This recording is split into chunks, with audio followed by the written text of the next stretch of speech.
Quero falar com você hoje como meu parceiro e amigo sobre os 3 segredos para a prosperidade que descobri na Palavra de Deus e na minha experiência. 3 segredos incríveis que a Bíblia nos dá sobre como prosperar e ser abençoado. Senhor, eu te agradeço pela sua palavra e oro hoje para que você abençoe seu povo, Senhor, com prosperidade, abundância e aumento, em nome de Jesus. E o povo de Deus disse amém. Agora, ouça. Deus nos prometeu abundância, não falta. Ninguém faltou entre eles, diz a Bíblia no livro de Atos. Ninguém faltou entre eles. E ninguém faltará entre nós, se fizermos o que a palavra de Deus declara. Então, obrigado por estar comigo hoje e vamos nos aprofundar na palavra. Primeiro de tudo, todos enfrentaram, na Bíblia, recessão e fome. Pense em Abraão, Deus o prosperou. Pense em Isaque, Deus o prosperou. Pense em Jacó, ainda assim Deus o prosperou. Ou em Elias, Deus o prosperou. Ou em Eliseu, os santos todos experimentaram tempos de fome, ainda assim prosperaram. Qual era a chave na vida deles? Quais eram as chaves que precisamos buscar na vida deles? Número 1, Provérbios 8 nos dá a primeira chave, e eu acredito que um segredo que Deus revela ao seu povo. O versículo 17 diz: Eu amo os que me amam. Provérbios 8, 17. Eu amo os que me amam e aqueles que me buscam de manhã me encontrarão. Riquezas e honra estão comigo, riquezas duráveis e justiça.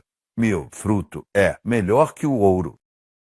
Sim, mais do que o ouro fino, e minha renda, mais do que a prata escolhida eu guio, no caminho da justiça, no meio do caminho do juízo, para que eu possa fazer com que aqueles que me amam herdem bem, e eu encherei seus tesouros. Número 1, amar ao Senhor. Amar a Jesus te coloca na linha para prosperar, é a palavra de Deus. Agora, quando falamos sobre prosperidade, as pessoas pensam em dinheiro. É mais do que dinheiro, é não ter falta, sem falta na vida, completamente, nas coisas que precisamos para viver esta vida, com prosperidade, com as bênçãos de Deus, com abundância. Podemos pagar nossas contas e ainda ter mais, sobrando. Essa é a palavra de Deus. Bênçãos transbordante é o que a Bíblia promete. Então, número 1, amar ao Senhor. Número 2 é amar e fazer a sua palavra. Jó. Vamos para Jó 22, Esta é mais uma porção tão abençoada da palavra de Deus. Então, a Bíblia nos diz muito claramente, versículo 21, conheça agora a Ele e esteja em paz.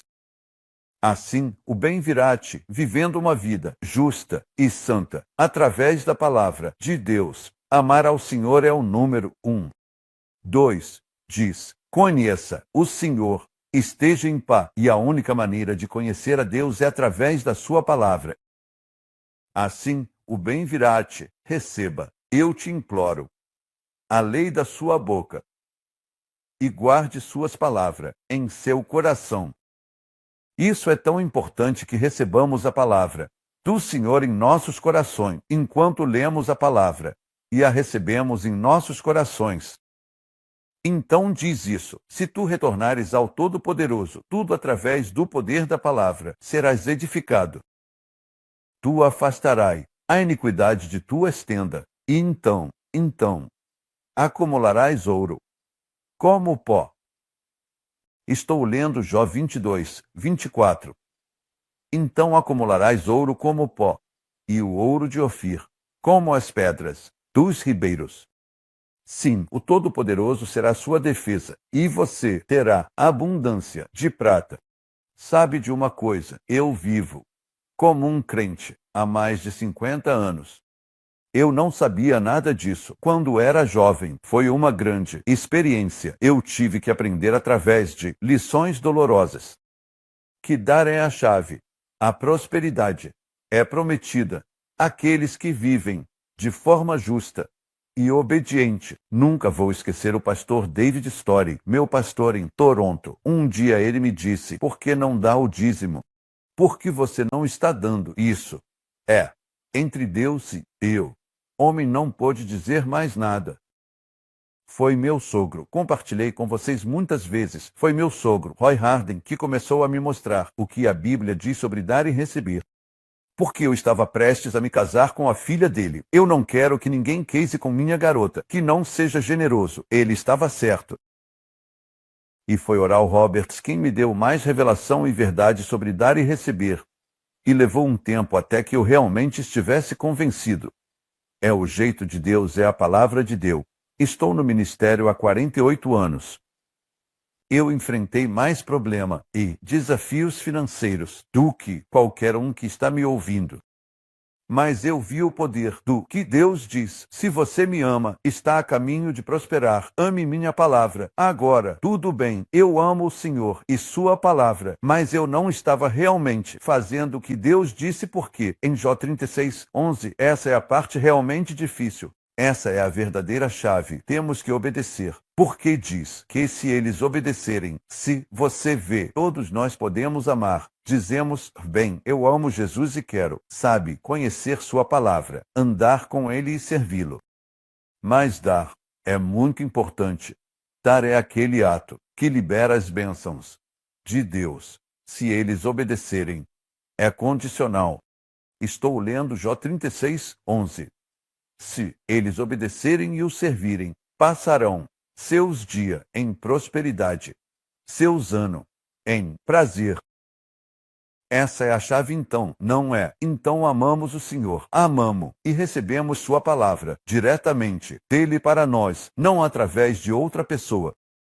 Bem, isso enche nossos corações. Este livro da lei não se afastará da sua boca. Você meditará nele dia e noite, e então fará seu caminho próspero, então você terá sucesso. A Bíblia, a palavra de Deus, literalmente produz prosperidade na sua vida e na minha vida, e temos que obedecer ao que ele nos diz. Esse era meu problema quando eu era jovem. Eu tinha dificuldade em obedecer porque, se damos pouco, recebemos pouco. Então eu era um doador, mas não em fé, sabe? Eu não dava muito. Eu apenas dava. Eles tinham que me empurrar para dar. Era assim que eu era. Não agora. Não. Eu mudei. Anos atrás eu mudei porque percebi que tinha que dar em fé. Eu tinha que ser abundante na minha semeadura, na minha oferta de sementes ao Senhor. Você sabe, você lê 2 Coríntios, onde Paulo disse: se semeamos com parcimônia, colheremos com parcimônia. Mesmo lendo isso, eu não sabia o que significava. E, um dia, os problemas da vida vieram até mim financeiramente, quando eu era mais jovem. E eu sabia, eu tinha que dar, mas era difícil começar, era difícil iniciar. Estou falando com alguém agora, talvez esteja passando pela mesma coisa. Você diz, sabe, eu amo Jesus, eu amo a palavra dele, mas não sei se posso dar mais do que tenho dado. E há uma batalha na sua alma.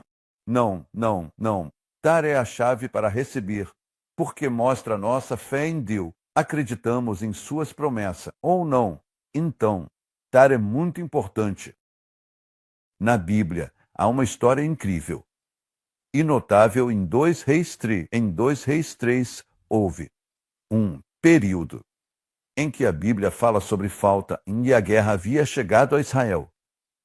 Se você ler os versículos 4 e 5, diz que o rei de Moabe havia dado ao rei de Israel 100.000 cordeiros. E então ele disse, chega, não quero mais fazer isso. E o rei de Israel foi e disse, sabe de uma coisa?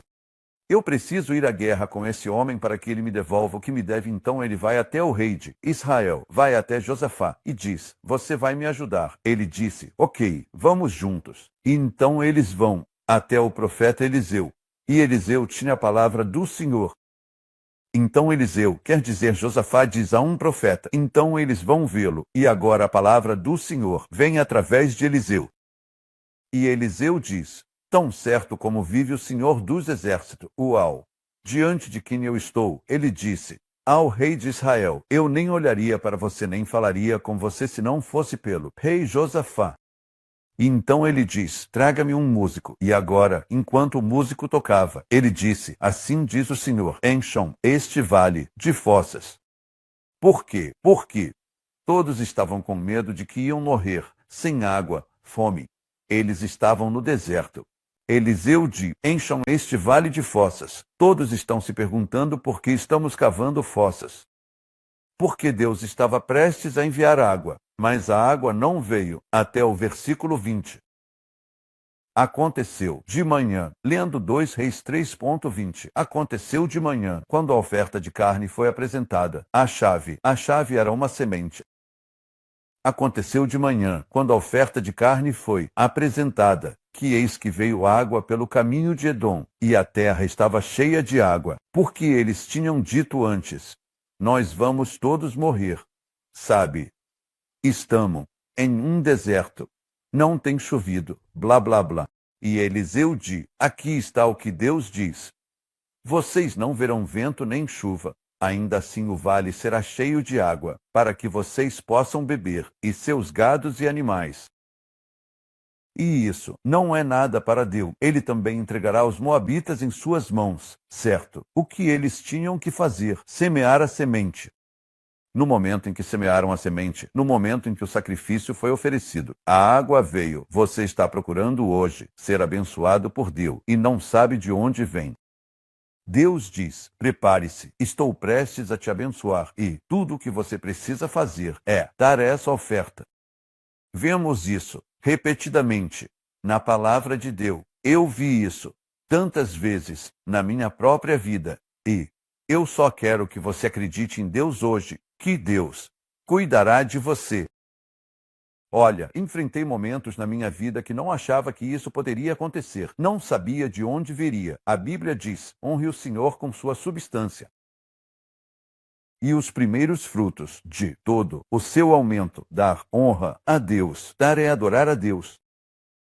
Mas quando oramos com nossa semente, tudo muda. Honre o Senhor com sua substância e os primeiros frutos do seu aumento. Seus celeiros serão cheios de abundância. Celeiros vazios serão cheios de abundância. E suas prensas transbordarão com vinho novo. Por quê? Porque o oramos com uma semente. Honre ao Senhor com sua substância, com seu dinheiro, com sua semente. Somente então, celeiros estarão cheios de abundância. Você verá as bênçãos de Deus. Então, o que Abraão fez? Quando enfrentou a fome, ele era um doador, e Deus o abençoou. O que Isaque fez quando a fome chegou? Diz que ele semeou. E quanto a Jacó, quando ele estava fugindo de seu irmão Esaú, ele disse a Deus: Senhor, se você cuidar de mim, te darei 10%. Quando ele voltou, a primeira coisa que fez foi construir um altar para que Deus pudesse continuar o abençoando. Mas ele era um doador. Ele deu e deu ao longo de sua vida. Todo santo de Deus entendia essa uma chave tremenda. Dar é o que libera, o receber. E Paulo passaria 2 capítulos em Coríntios, capítulos 8 e 9 de 2 Coríntios, falando à igreja sobre a importância de dar. Porque somente então Deus nos abençoará. Ele dá sementes ao semeador. Hoje ouviremos e concordaremos. Você que está assistindo pode estar enfrentando um problema financeiro. O acordo vai resolver. Então, vamos concordar agora. Acabei de te dar a palavra, mas isso aconteceu muitas vezes. Sou testemunha. Funciona. Ok. Estenda suas mãos. Vamos crer em Deus. Você estende suas mãos, eu estou estendendo minhas mãos. E agora estamos nos conectando em fé. Estamos entrando em acordo, em nome de Jesus. Ele disse em Mateus: se 2 concordarem, farei. Senhor, nós concordamos agora. Concordamos com suas promessas, sobre a sua palavra. Você disse: Senhor, se o seu povo te ama, se você me ama, você disse que nos daria sustento, que encheria nossos tesouros. Senhor, acreditamos em sua palavra com todo o nosso coração. Você disse: se amarmos sua palavra e a recebermos, você nos abençoará. E você disse que se obedecermos ao dar, você nos abençoará. Agora, eu concordo com aquele que está ouvindo e que está precisando, que você os abençoará hoje. Senhor, enquanto eles dão, eu oro para que vejam o céu se abrindo sobre suas vidas e suas bênçãos descendo sobre suas vidas, suas finanças, seus empregos, suas famílias. e seus futuros, sem falta. Senhor, acreditamos em não ter falta. Oramos para não ter falta em nossas vidas. De agora até o dia em que nos levar para casa, não haverá falta em nossas vidas financeiramente. Toda necessidade financeira será atendida. Será atendida. Vamos concordar em nome de Jesus. Senhor, se dois concordarem, você fará. Agora concordamos, maravilhoso Jesus, obrigado por sua palavra. Você é Deus Todo-Poderoso e cumpre cada promessa. Nós te damos louvor. E o povo de Deus disse amém e amém. Certo, nos vemos na segunda-feira para uma semana abençoada, mas continue semeando agora. E enquanto você semeia, diga: Senhor, louvo-te. A colheita vem. Eu te agradeço. Não faltará mais. Em nome de Jesus. Amém. Bênçãos e muito amor a todos vocês. Maravilhosa família de Deus. Nos vemos novamente. Tchau, tchau.